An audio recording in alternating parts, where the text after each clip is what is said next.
সিরাজগঞ্জে বাড়ছে HIV positive রোগীর সংখ্যা। জেলায় 255 জন পজিটিভ রোগী পাওয়া গেছে। পরীক্ষার পর থেকে এ রোগে আক্রান্ত 26 জন এ পর্যন্ত মৃত্যু হয়েছে।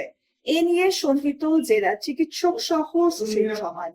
বৃহস্পতিবার সকালে সিরাজগঞ্জ 250 শয্যা জেনারেল হাসপাতালে এইচআইভি সেন্টারের সূত্র থেকে এই তথ্য জানা গেছে। হাসপাতালে এইচআইভি টেস্টিং অ্যান্ড কাউন্সিলিং সেন্টারের কাউন্সিলর মাসুদ রানা সাংবাদিকদের জানান, পার্শ্ববর্তী দেশ ভারত থেকে অবৈধভাবে আসা নিষিদ্ধ নেশা জাতীয় ইনজেকশনের মাধ্যমে এই রোগ বেশি ছড়াচ্ছে। আক্রান্তদের বিনামূল্যে চিকিৎসা ও ওষুধের পাশাপাশি কাউন্সিলিং করা হচ্ছে। জেলায় 255 জনের শরীরে এইচআইভি ভাইরাস শনাক্ত হয়েছে, যার মধ্যে 187 জন মাদকসেবী, সাধারণ 35 জন, স্কুল কলেজ পড়ুয়া 29 জন এবং 4 জন যৌনকর্মী রয়েছে।